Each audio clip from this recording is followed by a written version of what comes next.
Let me say this clearly because you need to hear it without flinching. When a narcissist turns people against you, it can feel like your entire world just caved in. But this isn't the end.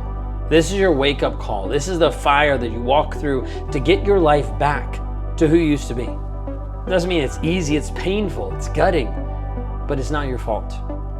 But now that it's happening, you've got two choices. You can stay stuck in the wreckage of everything that's happening, or you can rise. Let's talk about exactly what's happening to you, and let's build a plan to help you fight your way out.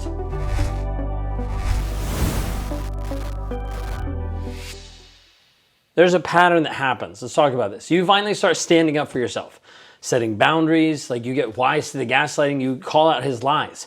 You stop apologizing for things that aren't your fault, and you start saying no instead of just trying to keep the peace. And in your life, the narcissist, the guy in your world, he senses that, he feels it, control slipping out of his grasp, and he panics. The thing inside of this is you're not dealing with someone who knows how to self-reflect. He is not willing to. You're dealing with someone who only knows how to dominate and how to have control over you. So when the old games stop working, he has to switch it up. He starts recruiting other people to play the game for him. That becomes a smear campaign. And that's where he activates the flying monkeys, your friends, your family, your coworkers, people who used to believe in you. He has to switch them around to believe in him. People now hesitate, ghost you, side-eye you, and left you wondering, what did he say about me? Why won't they even ask me what happened? How did I become the villain in a story I didn't even know was being told? The instant side of this is he just told them first. Like he got to them before you knew you needed to protect yourself, before you needed a safety plan. And he did it like a pro. He framed it in with concern of, she's been a little off lately, I just don't know what to do. Like he might have even played the victim, like I've tried everything, I'm just exhausted, I can't seem to help her. He might have made you look unhinged. I'm worried about her mental health, she's concerning me. By the time you even realized what was going on, the script had already been flipped, it's already been written differently. And now you're reacting, you're emotional, you're confused, you're wounded, and they're looking at you like you lost your mind. It's enraging because you want to get super mad at them of like, why can't you see this? It's humiliating. Because one of the deepest betrayals you will ever experience is just not being believed in. But listen to me, this is when it can start to shift, right here, right now. Because now you start to wake up. You start to know that there's a game being played. And now we stop playing defense. Because you know this already. You're not crazy. You're not unstable. You're under attack. He's been using, abusing, manipulating. Like, I don't say that to scare you. I say it because you have clarity. And when you have clarity, it becomes powerful for you. You need to know exactly what's happening in order to take your power back. So just name it for what it is. It's emotional, psychological warfare. It's reputation sabotage. It's meant to break your spirit so that you don't leave, so you don't speak up, so you don't rebuild a life. But you're not going to break, you're going to rise. And this is your opportunity to do so. Let's go step by step through this because you don't need another validation. You need a plan. And the first step inside this plan is you have to stop chasing people who don't ask for your side. Like if they were that quick to believe a story about you without coming to you, they were already halfway out the door already. Like that's not loyalty, that's not love, that's not connection, that's just convenience. It's them being comfortable. And I get it, it hurts. Losing people who once swore that they loved you, watching someone you cared about stay silent while your name gets dragged through the mud, seeing the group chat dry up, like you're uninvited, you're ghosted, you're blocked. Like let's stop romanticizing people who are only with you when you were small. You started rising, you started seeing through the lies and the manipulation, you stopped explaining yourself.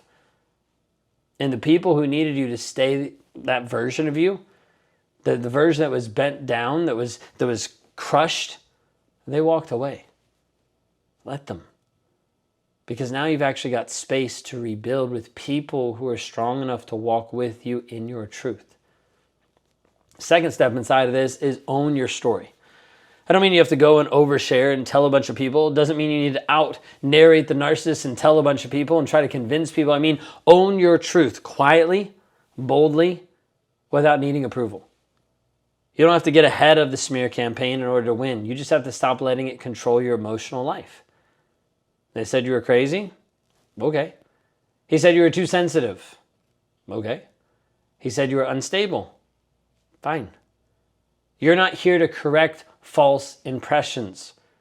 You're here to heal.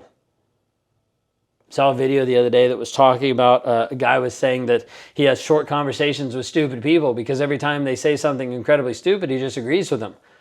The person that was interviewing him said, "That's ridiculous." He was like, "You're right." The piece inside of this, you have to realize there's no point in arguing with people that already believe a different narrative. There's no point in arguing with someone who doesn't care to believe anything else. Healing starts when you start to realize you're no longer who he says you are. You are who you decide to be. And that leads us to step 3, which is disengage from the narrative, re-engage with your purpose. Because the more energy you pour into what people think of you, the less you have left to build the life you want to build. You can't fight a smear campaign and rebuild your life at the same time. One of them has to go. You get to choose. You're going to stop building your life, or you're going to deal with the smear campaign. Like, you can keep running yourself ragged back and forth trying to explain that you're not what he said you were. Or you can turn your back on the noise and rebuild something so solid, so undeniable that eventually no one even remembers the lies because your character will outlive their gossip. Your growth will outshine his performance. Your peace will be your proof. Doesn't mean it's going to happen overnight. It's going to take time. You're going to have days where the silence feels deafening, where the betrayal stings so sharp it makes you question every single decision you already made. Where you wondered, how did it get this bad?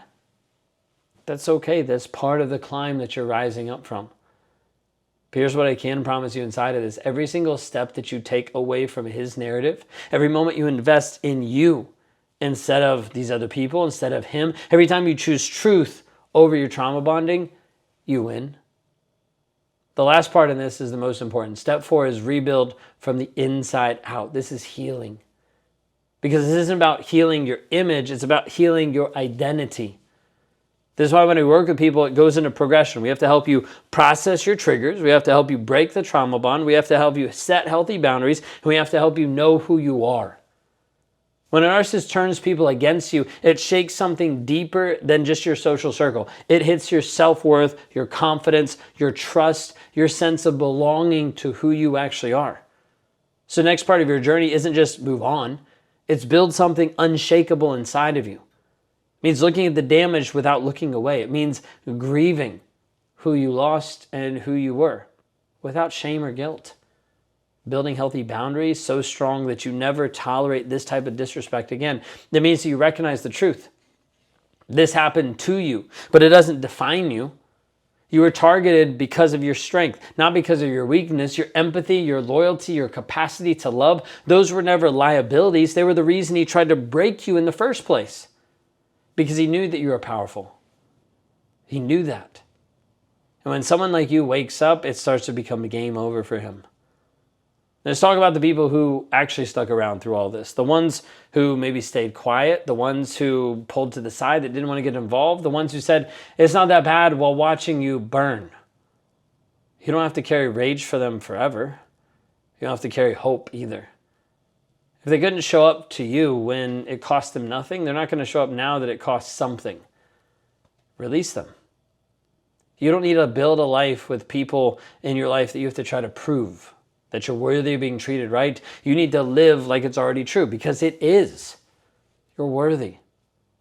Here's your final step inside of this. The one that starts to change everything is then to ask for help.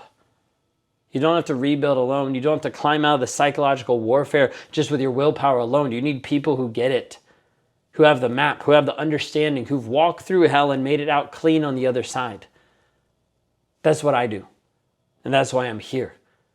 Because I've worked with hundreds of women who've sat exactly where you're sitting, confused, angry, exhausted, alone, and every single one of them thought they couldn't do it until we showed them how they could. And so they did. You don't have to have it all figured out. You just need to take the next step. And if you're ready to break out of the smear campaign, out of his lies, if you're ready to stop shrinking to fit into his lies and start rising in your truth, book a free clarity call with me at rawmotivations.com/breakthrough. We'll take time to walk through your situation. We'll unpack patterns that have controlled you. We'll map out a strategy to help you actually get free emotionally, mentally, relationship. This is your moment to stop reacting and start reclaiming you. No more explaining yourself to people who want you to stay silent. No more apologizing for the mess that he made and created in your life. No more waiting for validation from the crowd that cheered on your downfall. You're done surviving, and now it's time for you to rise.